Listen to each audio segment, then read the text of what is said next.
Hey guys, it's XDC here and welcome back to the second part of my tutorial for bud switches. This should be episode 8 and I'm just following off where I left off last episode about the bud switches.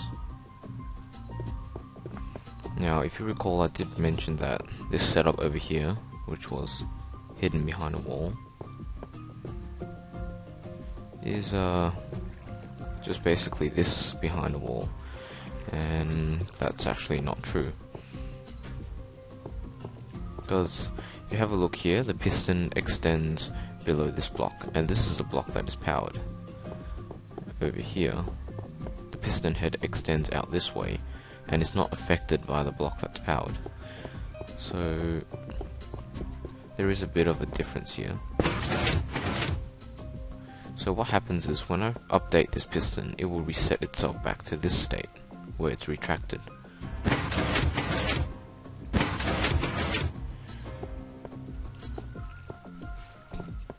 Over here, when I update this block behind it, so this one here, and I can do that by destroying a piece of redstone,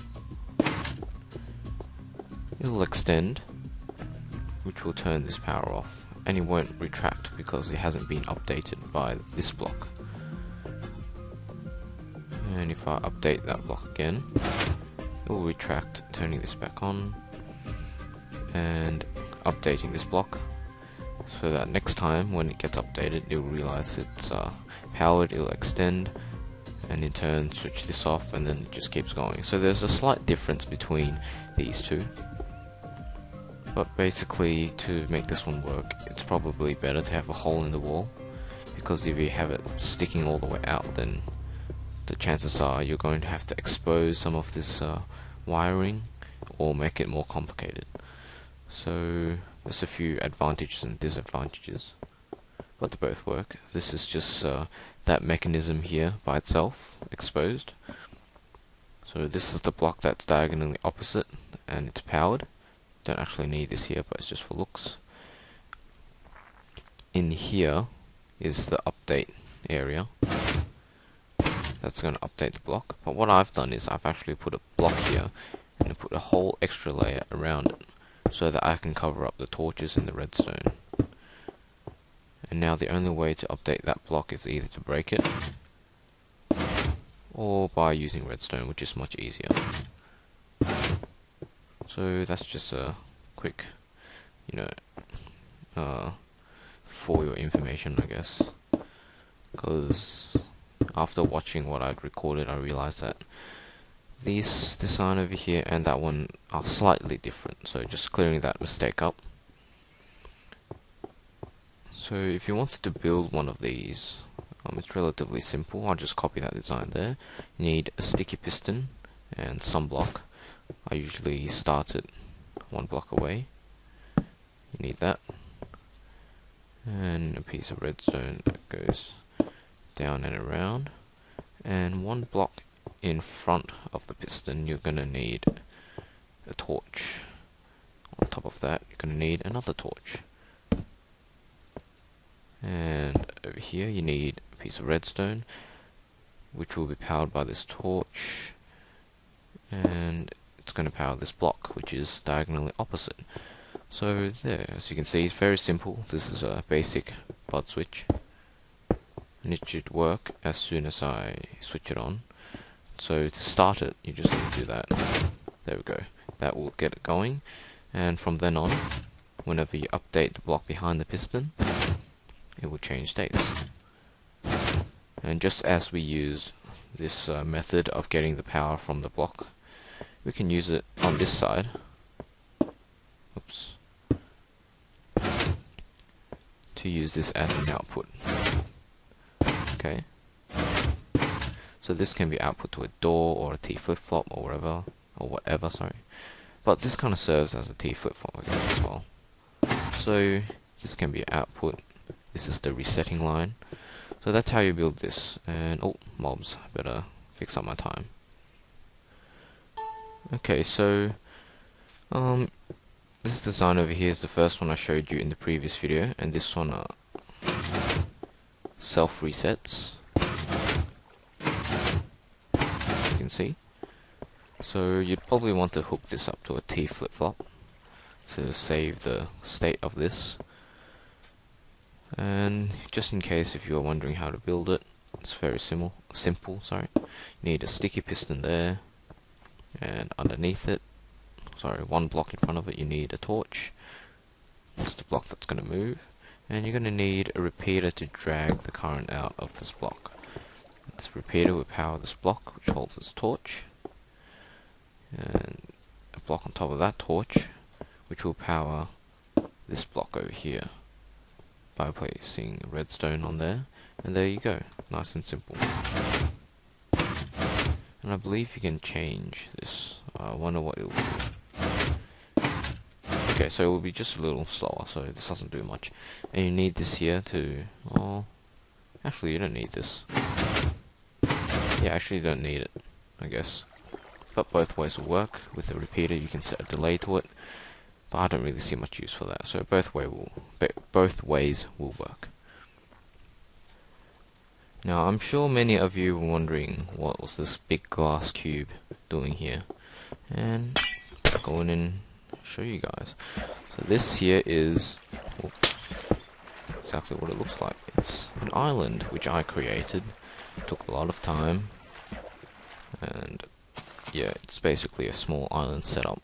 So this is just, looks like must be raining, yeah. Anyway, we're nice and safe in here, which is why I covered this up in glass. And nothing strange about this island at all. It looks pretty ordinary, as you'd expect. But when I placed a piece of redstone in that corner, I heard a bunch of pistons going off. And gotta say, this is pretty well hidden. When I update that block over there, a secret entrance in the water opens, and I can go down to where I store all my goodies. As you can see, stacks of iron, redstone, diamonds, a bunch of miscellaneous junk, TNT, more stuff, cobblestone of course. So yeah, so that's just a little, well, I guess not little, but this is a way in which you can use butt switches to hide the entrance to your secret base. So that's very cool. And if I finish messing around my room, I come up, remove the redstone, and nothing was ever there. It's like nothing ever happened. It closes, and you'd probably want to pick a spot where people aren't likely to go digging around. So yeah, that's how you can use it. It opens that, remove, and it's gone. So I'll just quickly show you the insides of this. Oh, hope I didn't break anything important. I think I did. Oh man, this lag. Did I fall inside a block? Anyway. Okay, hope this still works. Let's update that. Okay, it doesn't work anymore. What did I do? Is there a block here? Yes, I know what happened. I destroyed a block with a redstone torch on it. That's what I picked up. There we go. Now it should work. There we go, you can get a bunch of pistons going off. Entrance closed. Wait, what? Yeah. And now entrance is open. That's the wrong way around.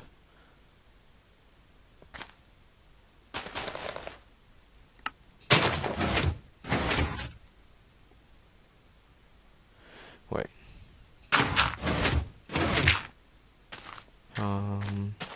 Yeah, this is weird.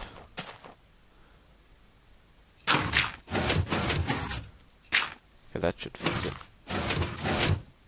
Oh no, the grass grew.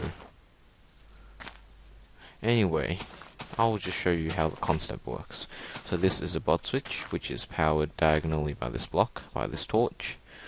And when I update it, it does its thing. It's one of those self-resetting ones, so it pushes out and quickly pulls back in, which is long enough to send a pulse into my pulse limiter, or redstone pulsar, those things.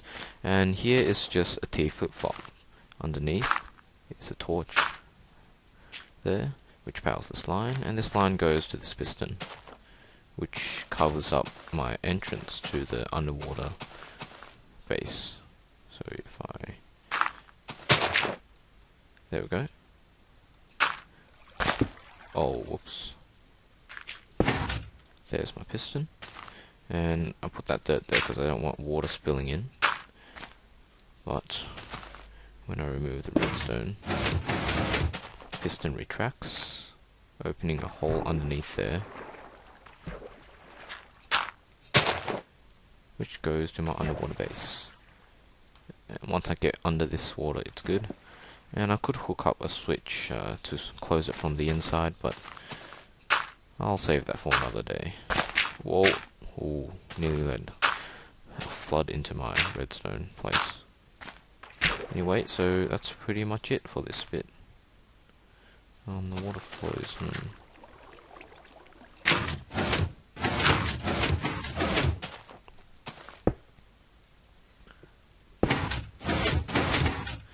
See if that fixes the problem. Yeah, okay, good. So it should be closed when there's no redstone there. And it'll open when there is. Okay, so that's how it's meant to work. Okay, so I've quickly set up a demonstration here. As you'll see, if I chuck something in there to smelt, let's go with this. Oh, whoops, I didn't set it up. Yeah, I was explaining, well, I was going to explain if that's a piece of redstone, it does that. So that was the reason why we needed a repeater here. Because the whoops, wait, no, that's the right way. Because the redstone would power this block and push out the piston when we don't want it to. So that's how we want it. And, oh, great. Let's grab some more wood.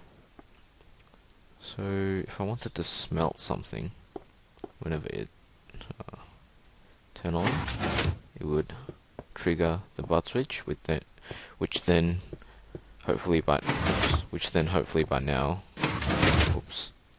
Okay, that's not meant to happen. Yeah, okay, that's why you see you can't use redstone, you need to use repeaters. That's the wrong way. Yeah, so as I was saying, by now you should know how to hook up a T flip-flop to this, which you could hook up to maybe an alarm with note blocks or something like that, or something useful, or a visual indicator on when your furnace is done.